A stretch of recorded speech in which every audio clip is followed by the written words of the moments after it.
Hi everyone, welcome to back my YouTube channel. आज के इस वीडियो के अंतर्गत हम क्लास 10th का वो चैप्टर नंबर हम 6 पढ़ रहे थे विनिर्माण वाला, उसके आगे की बातें करते हैं। देखो, हम बात करते हैं सबसे पहले खनिज आधारित उद्योगों की बात करते हैं। देखो, खनिज आधारित उद्योग क्या होते हैं? वे उद्योग जो खनिज और धातुओं को कच्चे माल के रूप में प्रयोग करते हैं वो खनिज आधारित उद्योग कहलाते हैं। जैसे सबसे पहले लोहा इस्पात उद्योग। कौन सा हो गया? लोहा इस्पात उद्योग। देखो, होता क्या है, इस्पात किसे कहते हैं? जैसे मान लेना ये एक भट्टी है, नीचे इसमें डाला गया है सबसे पहले कोयला जलाकर, उसके बाद में इसमें लोहा अयस्क डाला जाएगा। लोहा अयस्क जिस 4 प्रकार का होता है, हेमेटाइट, मैग्नेटाइट, सिडराइट और लिमोनाइट। लोहा अयस्क डालने के बाद में इसे जब हम शुद्ध लोहा जब बाहर आ जाता है, कच्चा लोहा कहते हैं, उसमें हम मैग्नीज मिलाकर लोहा इस्पात बनाते हैं। तो ये ध्यान रखना, लोहा तथा इस्पात एक आधारभूत उद्योग है, क्योंकि अन्य सभी भारी, हल्के, मध्यम उद्योग इनसे बनी मशीनरी पर निर्भर है। देखो क्या लिखा हुआ है, आधारभूत उद्योग है, यानी इनसे बनने वाली लोहा इस्पात से बनती है मशीनें, इसीलिए इसे आधारभूत उद्योग कहा जाता है। अब देखो, बात करते हैं इस उद्योग के लिए लोहा अयस्क। आपको पूछा जा सकता है कि लोहा इस्पात उद्योग के लिए कच्चा माल क्या क्या है, या कौन कौन से पदार्थ की आवश्यकता होती है। तो लोहा अयस्क, कुकिंग कोल यानी कोयला, इसके अलावा चूना पत्थर, यानी इनका अनुपात होता है 4:2:1। ध्यान रखना। वर्ष 2016, इसके अलावा मैग्नीज भी ध्यान रखना। वर्ष 2016 में भारत की, आपको लाइन याद नहीं रखनी है, इतना सा ध्यान रखनी है कि इस्पात के निर्माण में उत्पादक देशों में भारत कौन से स्थान पर है? तीसरे स्थान पर है। और भारत, ये लाइन इंपॉर्टेंट है, ध्यान रखना, बहुत इंपॉर्टेंट लिखना। ये स्पंज लोहे का सबसे बड़ा उत्पादक है। स्पंज लोहे का सबसे बड़ा उत्पादक कौन है? भारत है, ध्यान रखना। सार्वजनिक क्षेत्र के लगभग सभी उपक्रम अपने इस्पात को steel authority of India limited, जिसे हम कहते हैं सेल, क्या कहते हैं? SAIL, steel authority of India limited के माध्यम से बेचते हैं, ध्यान रखना, सेल के माध्यम से बेचते हैं।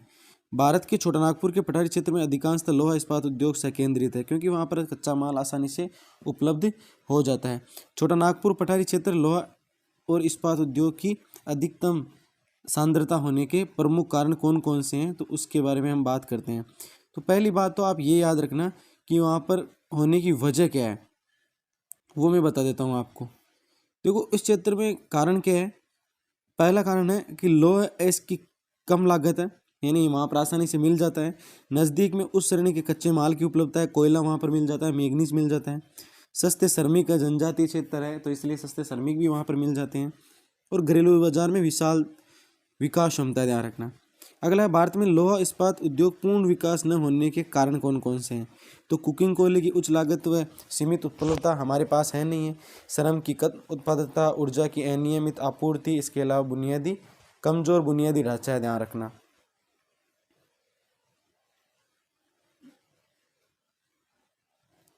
ये भी है। अगला देखो, नेक्स्ट, लोहा इस्पात उद्योग को आधारभूत उद्योग कहे जाने के कारण क्या है? तो पहला कारण है, ये कई अन्य उद्योग लोहा इस्पात उद्योग पर ही निर्भर है, ध्यान रखना। पहला कारण ये है, लोहा और इस्पात अन्य उद्योग जैसे चीनी उद्योग, सीमेंट उद्योग आदि को मशीनरी प्रदान करते हैं, ध्यान रखना। देश की औद्योगिक प्रगति इस उद्योग पर निर्भर करती है। बड़ी संख्या में लोगों को रोजगार प्रदान करता है, ध्यान रखना ये। अगला, लोहा इस्पात उद्योगों को भारी उद्योग कहे जाने के कारण, तो लोहा अयस्क, कोयला, चूना पत्थर जैसे सभी कच्चे माल की प्रकृति कैसी होती है? भारी होते हैं, यानी सभी इनका वेट क्या होता है? सबका ज़्यादा होता है। इसी उद्योग के तैयार उत्पादों को परिवहन हेतु उच्च लागत की भी क्या होती है? आवश्यकता है, इसीलिए इसे भारी उद्योग कहते हैं। अगला है एल्यूमिनियम उद्योग।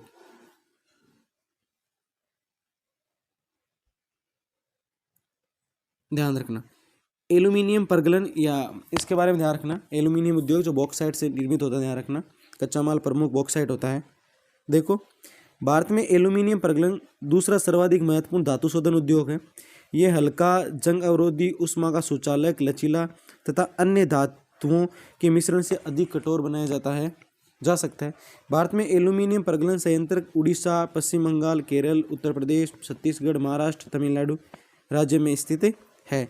अगला है नेक्स्ट, हेडिंग लगाना, इस उद्योग की स्थापना की दो महत्वपूर्ण आवश्यकता है, नियमित ऊर्जा की आवश्यकता, कम कीमत पर कच्चे माल की उपलब्धता।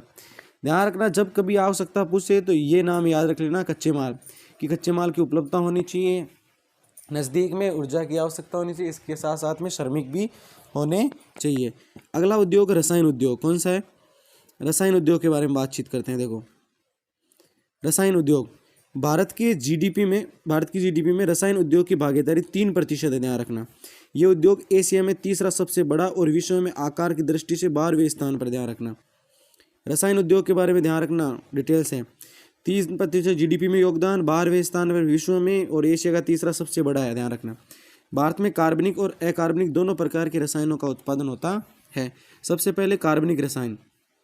कार्बनिक रसायन में पेट्रो रसायन शामिल है, ये इंपॉर्टेंट है, 100% याद रखना। कृत्रिम वस्त्र, रबड़, प्लास्टिक, दवाइयाँ आदि बनाने में काम में आता है। जबकि अकार्बनिक रसायन में सल्फ्यूरिक अम्ल, नाइट्रिक अम्ल, इसके अलावा क्षार आदि शामिल है। इनके नाम याद कर लेना, कुछ उदाहरण याद कर लेना, पूछा जा सकता है आपको। अगला देखो, उर्वरक उद्योग है अगला।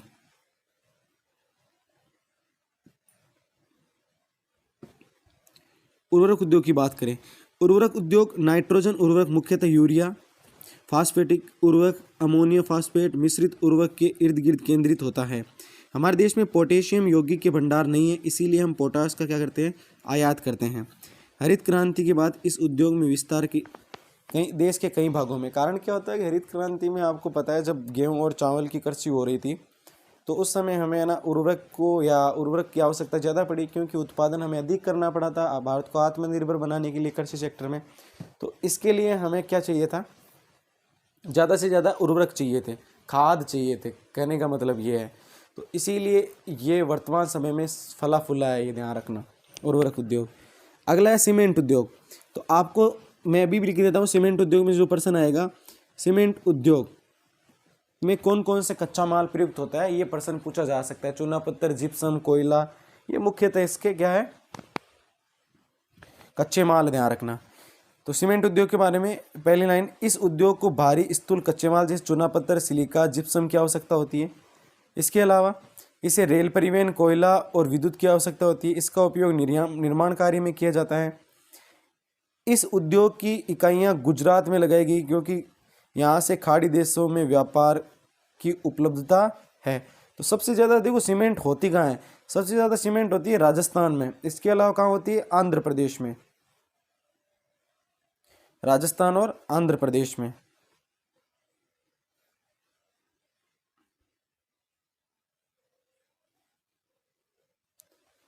अगला, अब देखो क्या काम में आवश्यकता कहाँ पड़ती है, भवन निर्माण, फैक्ट्रियाँ, सड़कें, पुल, बांध, घर आदि निर्माण में आवश्यक होती है।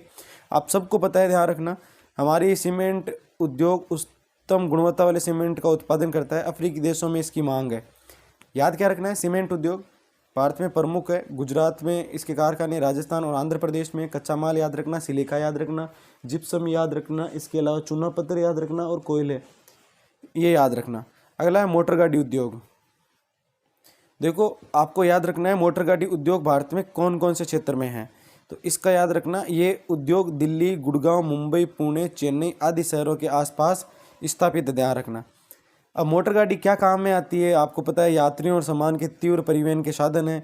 उदारीकरण के बाद नए और आधुनिक मॉडल के वाहनों का बाजार तथा वाहनों की मांग बढ़ी है। ध्यान रखना। अब भारत में उदारीकरण एवं प्रत्यक्ष विदेशी निवेश ने, देखो उसके बाद हम बात करते हैं भारत में उदारीकरण में प्रत्यक्ष विदेशी निवेश ने मोटर गाड़ी उद्योग में अत्यधिक वृद्धि करने के कारण। उदारीकरण के मतलब क्या होता है, देखो 1991 में आपको पता है प्राइवेटाइजेशन, ग्लोबलाइजेशन एवं लिबरलाइजेशन, यानी उदारीकरण, निजीकरण और वैश्वीकरण, इनको भारत में क्या हुआ कि आपको पता है, शायद पता होना चाहिए कि भारत के पास में परचेसिंग पावर क्षमता खत्म होने लग गई थी। तो भारत ने दुनिया के देशों से या वर्ल्ड बैंक से हम कह सकते हैं और IMF से भारत ने क्या मांगा था, कर्ज मांगा था, दिया नहीं था। इसीलिए भारत ने अपनी जो समाजवादी नीति को त्याग कर पूंजीवादी नीति में कन्वर्ट कर लिया था। कब, 1991 में।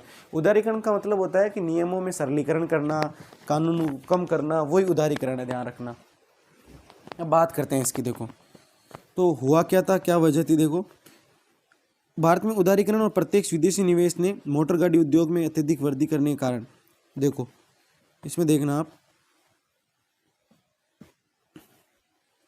उदारीकरण के पश्चात पहला देखो, नए और आधुनिक मॉडल के वाहनों का बाजार बढ़ा, वाहनों की मांग बढ़ी, car, scooter, scooty, bike, auto रिक्शे की संख्या में अपार वृद्धि हुई। प्रत्येक विदेशी निवेश के साथ नई तकनीक के या नई प्रौद्योगिकी के उपयोग से ये उद्योग विश्व स्तरीय विकास के स्तर पर आ गया। आज 15 इकाइयाँ कार, 14 इकाइयाँ स्कूटर, मोटरसाइकिल, ऑटो रिक्शा का निर्माण करती है। अगला है सूचना प्रौद्योगिकी और इलेक्ट्रॉनिक उद्योग। यहाँ आने की संभावना मुझे कम लग रही है, लेकिन ध्यान रखना, सूचना प्रौद्योगिकी तथा इलेक्ट्रॉनिक उद्योग।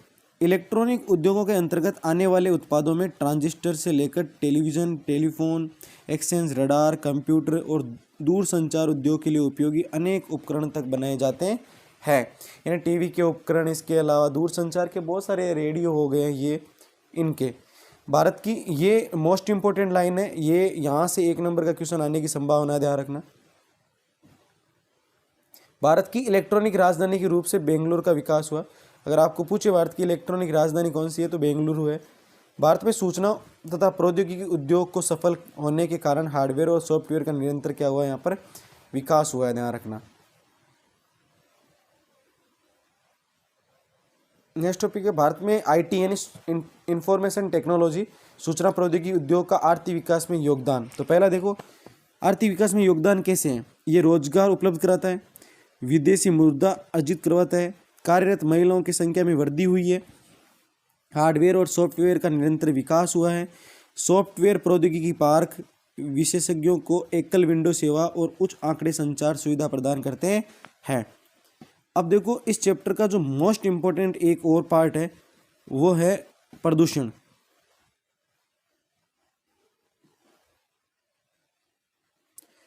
प्रदूषण देखो, प्रदूषण क्या होता है। प्रदूषण, पोल्यूशन आपको पता होना चाहिए, कोई भी चीज़ हो, चाहे तापीय हो, चाहे जल प्रदूषण, ध्वनि प्रदूषण, यानी वातावरण में क्या हो, ऐसी चीज़ें जो व्यक्ति विशेष या लोगों को परेशानी हो। जैसे आपको पता है बहुत सारे दिल्ली की समस्या आप देख सकते हो। सबसे पहले है वायु प्रदूषण, ध्यान रखना। 1 नंबर पर क्या है, वायु प्रदूषण। उद्योगों द्वारा सल्फर ऑक्साइड, कार्बन मोनोऑक्साइड का उत्सर्जन, रासायनिक और पेपर उद्योग, ईंट भट्टे, रिफाइनरी आदि का धुआं निकलना, इनकी वजह से जो वायुमंडल है, ये हमारी मान लेना पृथ्वी है, अर्थ है, और इसके चारों ओर का वायुमंडल जिसमें कार्बनिक, सल्फर डाइऑक्साइड, कार्बन मोनोऑक्साइड, ये गैसें उत्सर्जन होती है और जिससे लोगों को सांस लेने में तकलीफ होती है, बहुत सारी बीमारियां हो जाती है, ध्यान रखना इसकी वजह से। अगला है जल प्रदूषण। देखो जल प्रदूषण, औद्योगिक कचरे, कार्बनिक चाहे अकार्बनिक द्वारा, यानी औद्योगिक कचरे द्वारा प्रदूषण। कार्बनिक में ये कोयला, पेट्रोल, प्राकृतिक गैस, ये है। पेपर, रासायनिक, वस्त्र उद्योग द्वारा प्रदूषण, मतलब जैसे मान लेना किसी क्षेत्र में, ये पर्वतीय क्षेत्र है, ये नदी है, ठीक है, ये नदी बह रही है, यहाँ पर है फैक्ट्री, ये है यहाँ पर फैक्ट्री, यहाँ से निकलने वाला गंदा पानी भी नदी में डाल दिया है। रासायनिक चीज़ें भी हैं, कोई व्यक्ति जा रहा है तो जाते वक्त ये भी किसमें, नदी में डाल देता है कुछ ना कुछ चीज़ें, तो इसकी वजह से क्या है, नदी में प्रदूषण की समस्या उत्पन्न हो जाती है। तो नदी में प्रदूषण, नदी प्रदूषित होती है, नदी में रहने वाले जीव जंतु, उनकी मृत्यु हो जाती है, तो पारिस्थितिक तंत्र के लिए भी ये क्या है, खतरा है, ध्यान रखना। अगला है तापीय प्रदूषण। कारखाने और तापीय संयंत्र द्वारा गर्म जल जब नदी में गिरना, यानी कारखानों में जो गर्म जल होता है या तापीय संयंत्र होते हैं उनमें गर्म जल होता है, जब वो नदी में स्थित पानी है वो ठंडा होता है, जब उसमें गर्म पानी जाता है तो नदी में रहने वाले जीव जंतुओं को उससे खतरा उत्पन्न होता है। अगला है ध्वनि प्रदूषण। सुनने की क्षमता को प्रभावित करता है, हृदय गति और रक्तचाप को बढ़ा देता है। ध्वनि प्रदूषण आपको पता है डेसिबल में मापा जाता है, यानी 180 से लेकर 120 डेसिमल। अगर उसके बाद में क्राउड होता है, बहुत ज़्यादा आवाज़ आती है, तो वो ध्वनि प्रदूषण के अंतर्गत आएगी, ध्यान रखना। ये प्रदूषण के चार प्रमुख प्रदूषण थे, ध्यान रखना। अब देखो हम बात करते हैं उद्योगों द्वारा पर्यावरण प्रदूषण को कम करने के लिए उठाए गए विभिन्न उपाय। तो प्रदूषित जल को नदियों में ना बहाएं, पहला तो कारण ये हो सकता है। दूसरा, जल को साफ करके प्रवाहित करना चाहिए। जल विद्युत का प्रयोग करना चाहिए। इसके अलावा ऐसी मशीनरी का प्रयोग करना चाहिए जो कम ध्वनि करें। अगला है भारत में पर्यटन के बढ़ते महत्व, तो इसकी भी बात कर लेते हैं। यहाँ भारत में पर्यटन के बढ़ते महत्व है, तो विश्व की सबसे तेजी से बढ़ता हुआ तृतीय क्षेत्र है। पर्यटन कौन सा क्षेत्र में आता है? तृतीय क्षेत्र के अंतर्गत आता है। तृतीय क्षेत्र का उद्योग ध्यान रखना, जैसे राजस्थान ने तो पर्यटन को उद्योग का दर्जा भी दे रखा है। कुल 2500 यानी 2500 लाख नौकरियां प्रदान करते हैं। कुल राजस्व जीडीपी का 40% है। उद्योग व व्यापार में वृद्धि का कारक है। देश के आधारभूत ढांचे में सुधार और अंतर्राष्ट्रीय बंधुता बढ़ाने में भी क्या होता है? उपयोगी होता है। हाल ही के वर्षों में पर्यटन के कई नए स्वरूप है, जैसे मेडिकल टूरिज्म। आपको पता है चिकित्सा के क्षेत्र में भारत वर्तमान समय में टॉप पर आ रहा है। क्यों? दुनिया के जितने भी विकसित है उन देशों के लोग भी भारत में इलाज कराने के लिए आ रहे हैं। तो आज का वीडियो यहीं ख़त्म होता है। धन्यवाद। जय हिंद। अगर वीडियो अच्छा लगे तो शेयर सब्सक्राइब जरूर करें।